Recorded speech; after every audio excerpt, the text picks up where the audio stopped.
എത്രമാത്രം പെർഫെക്റ്റ് ആവുമെന്ന് നമുക്കൊന്ന് അറിയണമല്ലോ ഈ സാധനം കൊണ്ട് ചെയ്യുന്നത്. ഹായ് ഫ്രണ്ട്സ്, എല്ലാവർക്കും നമസ്കാരം. വടക്കേക്കര റാവുവിൻ്റെ പുതിയൊരു വീഡിയോയിലേക്ക് എല്ലാവർക്കും സ്വാഗതം.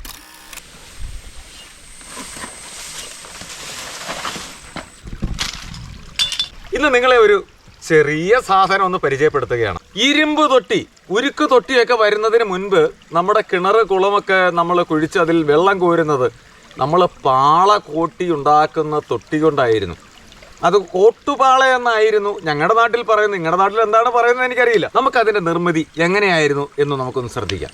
ഓക്കെ, ഞാനതിന് ആവശ്യമായിട്ട് കുറച്ച് പാള എടുത്തിട്ടുണ്ട്. പാള എന്ന് പറയുന്ന അടയ്ക്കാമരത്തിൻ്റെ കമുകിൻ്റെ പാളയാണ് എടുത്തിരിക്കുന്നത്. പിന്നെ കുറച്ച് ഈറക്കമ്പുകൾ, ചെറിയ ഈറക്കമ്പ് എടുത്തിട്ടുണ്ട്. അതുപോലെ നമ്മുടെ തെങ്ങിൻ്റെ വഴുകയുണ്ടല്ലോ, വഴുക, അതായത് അന്ന് ചകിരിക്കയർ ഇല്ല, പ്ലാസ്റ്റിക് കെയർ ഇല്ല, ചകിരിക്കയർ മാത്രം ഉണ്ടായിരുന്ന കാലത്ത് ചകിരിക്കയർ വെള്ളത്തിൽ മുങ്ങിക്കഴിഞ്ഞാൽ ഒരുപാട് കാലം നിലനിൽക്കില്ല എന്നുള്ളൊരു സംശയമുണ്ടായിരുന്നത് കൊണ്ട്, അല്ലെങ്കിൽ അത് കേടായി പോകും, സ്വാഭാവികമാണ്, നനഞ്ഞു കഴിയുമ്പോൾ ചകിരിക്കയർ പോകും. പക്ഷെ അതിന് പകരം വഴുക, അതായത് തെങ്ങിൻ്റെ മടലിൽ നിന്നെടുക്കുന്ന വഴുക, ആ വഴുകയാണ് പണ്ട് കാലത്ത് ഉപയോഗിച്ചിരിക്കുന്നത്. അതുകൊണ്ടാണ് ആ സാധനം തന്നെ എടുത്തിരിക്കുന്നത്. നമുക്ക് ഒരു 5 ലിറ്റർ വെള്ളത്തിൽ കുറയാതെ കിട്ടണമെന്നുണ്ടെങ്കിൽ നമ്മൾ അല്പം വലിപ്പമുള്ള പാള തന്നെ എടുക്കണം. 10 ലിറ്റർ വെള്ളം വരണമെന്നുണ്ടെങ്കിൽ അതനുസരിച്ചുള്ള പാള എടുക്കണം. അതിൻ്റെ ചെവിട് ഭാഗം ഞാൻ അതിനെ കട്ട് ചെയ്തങ്ങ് കളഞ്ഞു.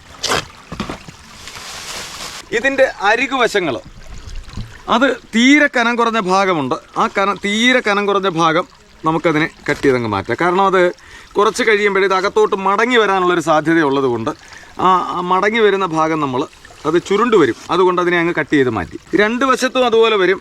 അതിനെ നമ്മളങ്ങ് കളഞ്ഞു. അപ്പോൾ നമുക്ക് എത്ര ഹൈറ്റ് വേണം, ആ ഹൈറ്റ് അനുസരിച്ച് നമുക്ക് ടോട്ടലി എത്ര കിട്ടും അതും കണക്ക് കൂട്ടിയിട്ട് നമ്മൾ അതിനെ ഫോൾഡ് ചെയ്യുകയാണ്. അതിൻ്റെ ഡെപ്ത്ത്, ലെങ്ത് രണ്ടും ഒരുപോലെ തന്നെ വരണം. ഇവിടെ 10 സെൻറ്റിമീറ്റർ കിട്ടുമെങ്കിൽ ഇവിടെയും 10 സെൻറ്റിമീറ്റർ തന്നെ നമ്മൾ ഫോൾഡ് ചെയ്തെടുക്കണം. അതാണ് അതിൻ്റെ രീതി. അപ്പോൾ നമുക്കിത്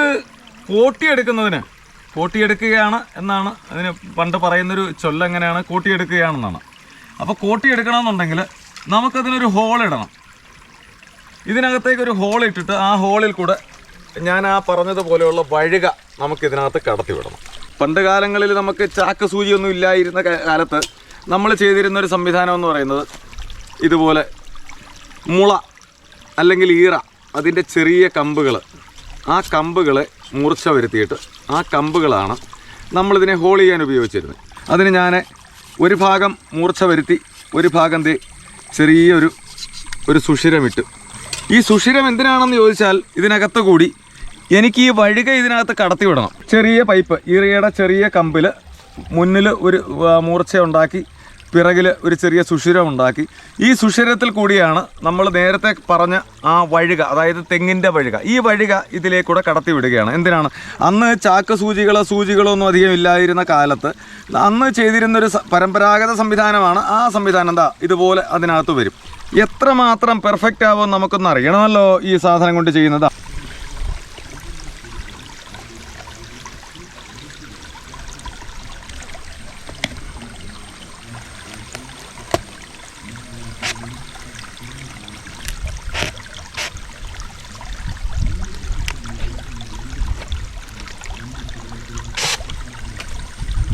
ഒരു വശത്ത് നമ്മൾ വഴുക കടത്തി. ഇനി 2 സൈഡൂടെ ആയെങ്കിൽ മാത്രമേ നമുക്കിതിനെ കെട്ടിയെടുക്കാൻ പറ്റൂ. അതുകൊണ്ട് നമ്മൾ അടുത്ത വശത്തേക്കൂടെ ഈ വഴുക കടത്താൻ വേണ്ടിയിട്ട് നമ്മൾ ഈ സൂചി കുത്തിയെടുക്കുകയാണ്. വഴുക എടുക്കുമ്പോൾ ശ്രദ്ധിക്കേണ്ട ഒരു കാര്യം, വഴുക നമ്മൾ വാട്ടിയെടുക്കണം കേട്ടോ. നമ്മൾ ചെറിയ ചൂട് കൊടുത്തതിനെ വഴട്ടിയെടുക്കണം. വാടിക്കഴിഞ്ഞാൽ അത് പെട്ടെന്ന് കേടാവത്തില്ല. നമുക്ക് ഇഷ്ടമുള്ള രീതിയിൽ അതിനെ ഉപയോഗിക്കാൻ കഴിയും. അതാണ് വഴുകയുടെ ഒരു പ്രത്യേകത. ഈ 2 വശവും എടുത്തു കഴിഞ്ഞാൽ 2 വശവും ചേർത്ത് നമ്മളതിനെ കൂട്ടിക്കെട്ടി അങ്ങ് ബലപ്പെടുത്തുകയാണ്. ഇനി ഒരു ഭാഗം കൂടെ നമുക്ക് കൂട്ടാനുണ്ട്. ആദ്യം ചെയ്തതുപോലെ തന്നെ രണ്ടാമത്തെ ഭാഗവും നമ്മൾ കൂട്ടിയെടുക്കുകയാണ്. പണ്ട് കാലങ്ങളിൽ മുഴുവൻ ജനങ്ങളും ഇതുപോലെ പാള കൂട്ടിയാണ് അതിൽ വെള്ളം എടുത്ത് ഉപയോഗിച്ചു കൊണ്ടിരുന്നത്. അപ്പോൾ അതുകൊണ്ട് അതിൽ ദോഷമൊന്നും പറയാൻ പറ്റത്തില്ല. കോട്ടിയെടുക്കുന്ന പാളയാണ് കോട്ടുപാള എന്ന് പറയുന്നത്. കോട്ടുപാള മാത്രമല്ല, തൊപ്പിപ്പാളയുണ്ട്, കുമ്പാളയുണ്ട്, ഒരുപാട് പാളകളുണ്ട്. അത് നിങ്ങളെ വീണ്ടും ഞാൻ പരിചയപ്പെടുത്താം. ഇത് കോട്ടുപാള. ഇത് കിണറ്റിൽ നിന്നും വെള്ളം എടുക്കുന്നതിന് വേണ്ടിയിട്ടുള്ള ഒരു സാധനം മാത്രം. ഇനി ഇതിനെ എങ്ങനെയാണ് നമ്മൾ വെള്ളം കോരാൻ ഉപയോഗിക്കുന്നത് അത് നമുക്ക് നോക്കാം. ഇതിൽ നമുക്കൊരു ഹാൻഡിൽ കൂടി കൊടുക്കണം. ഒരു ഹാൻഡിൽ, ഒരു ഈറക്കമ്പ്, ഒരു ഈറയുടെയോ നമ്മുടെ ഒരു തടി കഷ്ണമോ എന്തായാലും മതി, ഒരു ഹാൻഡിൽ. അതെന്തിനാണെന്ന് ചോദിച്ചാൽ ഇത് നമുക്ക് വെള്ളം കോരുമ്പോൾ ഇതിൻ്റെ സെൻറ്ററിൽ വെച്ചിട്ട് നമുക്ക് കയറ് കെട്ടി നമുക്ക് വെള്ളം മേപ്പോട്ട് കോരി എടുക്കുമ്പോൾ ഇതങ്ങോട്ടും ഇങ്ങോട്ടും ഒരുപാട് ഒഴുകി പോകാതിരിക്കാൻ വേണ്ടിയിട്ട്, നീങ്ങിപ്പോകാതിരിക്കാൻ വേണ്ടിയിട്ടാണ് ഈ സംഭവം ഇങ്ങനെ ചെയ്യുന്നത്. ഒരു വശം നമ്മൾ നേരത്തെ കെട്ടിക്കഴിഞ്ഞു, ഇത് രണ്ടാമത്തെ വശമാണ്. അപ്പോൾ ഇത് ഒരു ഹാൻഡിലിൽ തന്നെ വന്നു കഴിഞ്ഞു, ഇതൊരു ഹാൻഡിലായി കഴിഞ്ഞു. അപ്പോൾ നമ്മൾ വെള്ളം കോരുന്നത് എങ്ങനെയാണെന്ന് നമുക്കറിയണ്ടേ. ഇവിടെയും നമ്മളൊരു കെട്ട് കെട്ടും. ഇതുകൊണ്ട് ഇതിൻ്റെ നടുക്കാണ് നമ്മൾ കയറ് കെട്ടുന്നത്. നമ്മൾ വിചാരിക്കും അവിടെ ഒരു കമ്പുണ്ട്, ആ കമ്പിൽ കെട്ടിയാൽ പോരെയെന്ന്. അല്ല, കമ്പ് രണ്ട് ഭാഗവും തമ്മിൽ അടുത്ത് വരാതിരിക്കാൻ വേണ്ടിയിട്ട് മാത്രമാണ് നമ്മളതിന് ഇടയ്ക്കൊരു കമ്പ് കൊടുത്തിരിക്കുന്നത്. നമുക്ക് എങ്ങോട്ടാണ് തുലനം വരുന്നത് ആ തുലനം അനുസരിച്ച് നമ്മൾ അതിന് കയറ് കെട്ടി ഉറപ്പിക്കുക.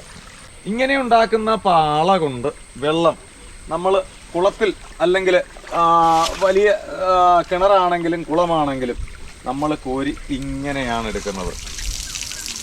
ഇങ്ങനെ കോരി നമുക്ക് എടുത്തുകൊണ്ട് വരാൻ കഴിയും. അത് ലെവൽ ചെയ്യുന്നതനുസരിച്ച് അതിനകത്ത് വെള്ളം നിൽക്കും. ആ ലെവൽ കൃത്യമാണെന്നുണ്ടെങ്കിൽ അതിനകത്ത് അത്രയും വെള്ളം നിൽക്കും.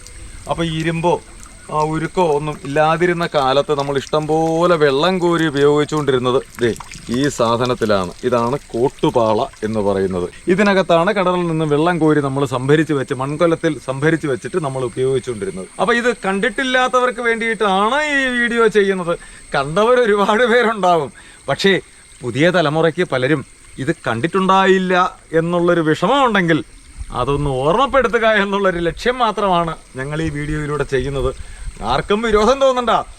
പഴമയെ ഒരിക്കലും നമ്മൾ പഠിക്കേണ്ട കാര്യമില്ല. പഴമ കൊണ്ടാണ് നമുക്ക് പുതുമയുണ്ടായത്. അപ്പോൾ പുതിയൊരു വീഡിയോയുമായി എല്ലാവരുടെ മുമ്പിൽ എത്തുന്നത് വരെ എല്ലാവർക്കും നമസ്കാരം.